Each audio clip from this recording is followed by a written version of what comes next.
नमस्कार, मैं Poonam Vyas DAV police public school Kaithal में कार्यरत।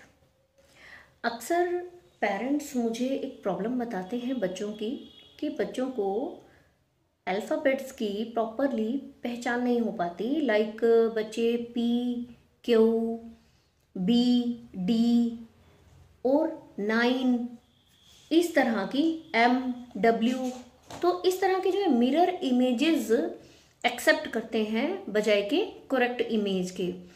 तो आज मैं इसी से रिलेटेड एक छोटा सा सेशन आप सभी के लिए लेकर आई हूँ। उम्मीद है कि आप सब अगर उसे फॉलो करेंगे तो वो ज़रूर हेल्पफुल रहेगा। देखिए, ये बहुत ही कॉमन प्रॉब्लम होती है। ये 1 साल से लेकर 6 साल के बच्चे में नॉर्मली पाई जाती है, तो इसमें आपको बहुत परेशान होने की ज़रूरत नहीं होती।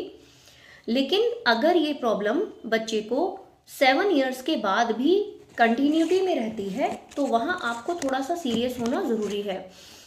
तो जैसा कि अगर आप ये सोचते हैं कि अगर बच्चा ये छोटे छोटे जो कॉन्सेप्ट्स हैं, अगर 6 इयर्स तक बच्चा इनको रिकॉग्नाइज नहीं कर पा रहा है तो उसे डायस्लेक्सिया हो गया है, तो ये नहीं है। ये जैसे जैसे बच्चा बड़ा होता जाता है, 7 साल के बाद भी अगर उसमें ये प्रॉब्लम्स आती हैं, लाइक डिफ़िकल्टी काउंटिंग बैकवर्ड्स, अगर वो बैकवर्ड काउंटिंग नहीं कर पा रहा है, डिफिकल्टी रिमेम्बरिंग बेसिक फैक्ट्स उसको नहीं समझ में आ रहे हैं, स्लो टू परफॉर्म कैलकुलेशंस, उसको कैलकुलेशन छोटी छोटी स्मॉल कैलकुलेशंस भी वो प्रॉपरली नहीं कर पा रहा है, वीक मेंटल अर्थमेटिक स्किल्स, उसकी जो अर्थमेटिक की स्किल है मेंटली वो कुछ लर्न नहीं कर पा रहा है, a poor sense of number and estimation, difficulty in understanding place value को वो समझ नहीं पा रहा है, addition in often the default operation, कि वो अक्सर एडिशन में प्रॉब्लम क्रिएट करता ही है, और high level of mathematics anxiety, और वो बहुत ज़्यादा लेवल पर उसे जो है मैथ्स से डर लगता है। तो उस कंडीशन में आपको सीरियस होना ज़रूरी है, आपको थोड़ा बच्चे पर वर्क करना ज़रूरी है। लेकिन हम इतने बड़े लेवल तक ना जाते हुए बहुत छोटे छोटे लेवल के जो हमारे बच्चे हैं, जो 1 साल से लेकर 6 साल तक की उम्र में हैं, अगर उन बच्चों में ऐसी कोई भी प्रॉब्लम है तो आप कुछ कॉमन से अल्फ़ाबेट है like B, D, M, W, Q, 9, 3, इस टाइप के कुछ अल्फ़ाबेट हैं जिनके लिए मैं आज आपके लिए छोटी सी एक्टिविटी लाई हूँ। अगर आप भी उसी तरह से कुछ कटआउट्स बना लें और बच्चे को प्रैक्टिस के लिए दें तो आपकी ये प्रॉब्लम ज़रूर सॉल्व होगी। सबसे पहले हम बात करते हैं ई की। बहुत से बच्चे हैं जो ई को सीधा ना लिखकर इस तरह से मिरर इमेज लिखते हैं। तो इसका एक छोटा सा ट्रिक है। आप बच्चों को बोलिए कि जो बच्चे का लेफ्ट हैंड है, लेफ्ट हैंड की 3 फिंगर्स को इस तरह से बच्चे को प्लेस करना बताइए कि ये आपकी 3 फिंगर्स हैं। आपने लेफ्ट हैंड की 3 फिंगर्स को इस तरह से यहाँ पर रखा इस डायरेक्शन में। तो इट मीन्स बेटा जो ई की शेप है वो हमारी, ये जो आप लिख रहे हो ये रॉन्ग है, जो सही शेप है वो है ये।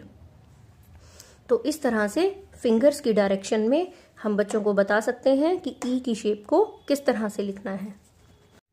अब अगर हम बात करें 3 और अ की, बहुत से छोटे छोटे बच्चे इसमें भी बहुत कंफ्यूज होते हैं कि हमें 3 कैसे लिखना है या हमें अ कैसे लिखना है। वो इसे 3 को इस तरह से अपोजिट लिख देते हैं, या वो बच्चे अ को भी इस तरह से अपोजिट लिख देते हैं, राइट। लेकिन अब हमें उनको सही गाइड करना है कि 3 को कैसे लिखना है। आप बच्चों को इसके रिकॉग्निशन के लिए, जैसे मैंने ये कटआउट्स बनाए हैं बिल्कुल छोटे छोटे, आपको थोड़ा सा एफर्ट करना पड़ेगा, लेकिन इनसे बहुत ईजी हो जाएगा। जब बच्चे बार बार इन शेप्स के साथ खेलेंगे तो उन्हें समझ में आ जाएगा कि उन्हें 3 कैसे लिखना है, और 3 से ही अ बनेगा। तो वो अब बहुत इजीली 3 और अ को रिकॉग्नाइज कर पाएंगे और उन्हें लिख पाएंगे।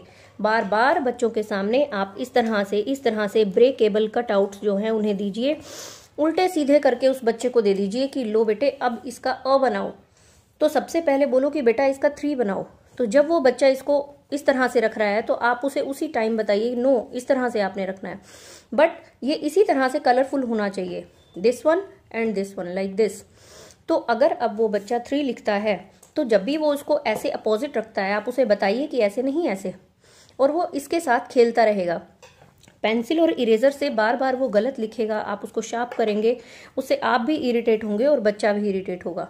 तो बहुत ही इजी मेथड है कि अगर आप इस तरह के कटआउट्स बना के रखें और बच्चों को उनसे खेलने के लिए कहें, तो इस तरह से जब बच्चा 3 बनाना सीख जाएगा तो आप बच्चे को बता सकते हैं कि जो 3 है उसी तरह से हम अ बनाते हैं या ऊ बनाते हैं। ये हो गया हमारा ऊ, और ये इस तरह से अगर आप यहाँ पर ये डंडा लगाओगे, sleeping line and 1 standing line, तो आपका अ बन जाएगा।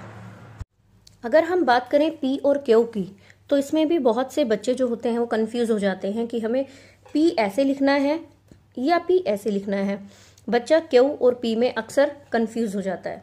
तो इसके लिए भी यही एक बहुत अच्छा और इजी मेथड है कि आप बच्चे को कटआउट्स दीजिए और उसे एक छोटी सी स्टोरी सुना दीजिए पी और क्यू से रिलेटेड। उसे बोलिए कि जो क्यू है वो पी के पास पानी लेने आया। क्यू एक दिन चलता चलता पी के पास पानी लेने आया, लेकिन उसने क्या किया, पी ने उसको बोला, क्यू को बोला कि तुम पहले अपने नीज को बेंड करो। जब क्यू ने अपने नीज को बेंड किया तो पी ने उसको पानी दिया। तो इस तरह से एक छोटी सी स्टोरी के थ्रू आप बच्चे को पी और क्यू में डिफरेंस बता सकते हैं। अब अगर हम बात करें एम और डब्ल्यू, इसमें भी अक्सर बच्चे कंफ्यूज हो जाते हैं। वो एम को डब्ल्यू लिखते हैं और डब्ल्यू को एम लिखते हैं। यहाँ आप बच्चे को इस अल्फ़ाबेट की साउंड से ये बता सकते हैं कि उसने डब्ल्यू लिखना है या एम लिखना है, या अगर उसने एम लिखना है तो उसको म की साउंड आएगी, म यानी मैं, और मैं सीधा खड़ा हूं। तो इस तरह से उसे आप एम की पहचान करवा सकते हैं। और डब्ल्यू के लिए आप बच्चे को बता सकते हैं डब्ल्यू जिसकी इनिशियल साउंड होती है व, तो व वी से ही स्टार्ट होता है और डब्ल्यू हमारा बनता है वी को मिलाकर। तो अगर आप 2V लिख दोगे तो आपका W बन जाएगा। तो इस तरह से आप बच्चों को पहचान करवा सकते हैं M और W की।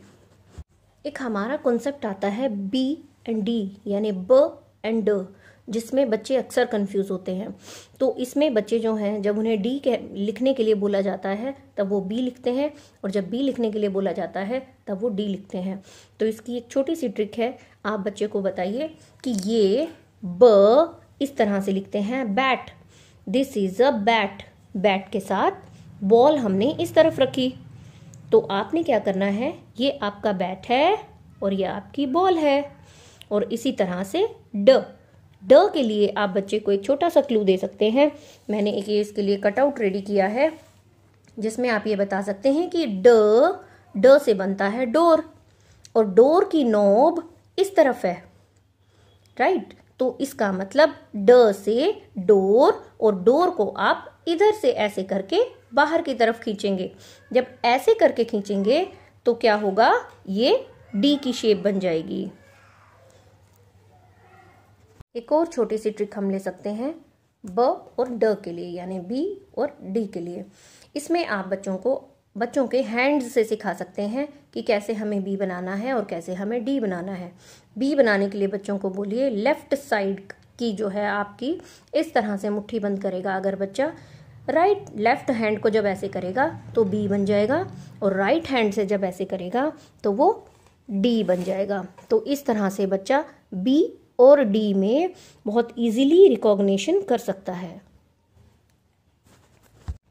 सभी कटआउट्स को आप एक साथ रख दीजिए और बच्चे को इनमें से रिकॉग्नाइज करने के लिए बोलिए। लाइक आप उसे बोलिए कि बेटा इसमें से डी फाइंड आउट कीजिए, तो बच्चा देखेगा कि डी कौन सा है। अगर वो अब डी को गलत रिकॉग्नाइज कर रहा है तो आप उसे बताएंगे कि नहीं, डी है हमारा ये वाली शेप जो हमने आपको बताई थी, लाइक दिस। तो इसमें क्या है, जो ये पार्ट है वो इस तरफ है, तो इस तरह से ये आपका डी है। तो इस तरह से आप बच्चों को प्रैक्टिस दे सकते हैं कटआउट को मिक्स रख के, जिसमें कुछ अल्फाबेट सीधे हों और कुछ मिरर इमेज में हों। तो जैसा कि आपने देखा, मैंने किस तरह से आपको कटआउट से बताया कि आपने बच्चों को किस तरह से अल्फाबेट्स की और नंबर्स की पहचान करवानी है। अगर आप उसे बच्चे की प्रैक्टिस में लाएंगे तो वो ज़रूर सब कुछ ठीक हो जाएगा और वो बच्चा सही लिखेगा। इसके लिए हम बहुत सी वर्कशीट्स भी बना सकते हैं, जैसे कि आप उसमें मिक्स मिरर इमेज भी लिख दीजिए, कुछ प्रॉपर इमेज भी जो सही करेक्ट इमेजेस हैं वो भी लिख दीजिए, अल्फ़ाबेट्स लिख दीजिए। उसके बाद आप बच्चों से बोलिए कि ओके बेटा अब इसमें से जो करेक्ट पी है उसको सर्कल कीजिए, या करेक्ट एम है उसको सर्कल कीजिए, या करेक्ट डब्ल्यू है उसको सर्कल कीजिए। तो जब आप बार बार ये प्रैक्टिस बच्चे को देंगे तो वो 100% बिल्कुल सही तरह से अपने उस अल्फ़ाबेट को, अपने उस वर्ण को, अपने उस नंबर को पहचान पाएगा जिसमें वो कंफ्यूज हो जाता है। तो उसके लिए थोड़ी सी मेहनत कीजिए और ये छोटे छोटे से कटआउट्स बच्चे को बनाकर दे दीजिए, ताकि वो बार बार पेंसिल और इरेजर से रब करने से इरिटेट भी ना हो और आपके लिए बहुत बेनिफिशियल रहेगा। Thank you.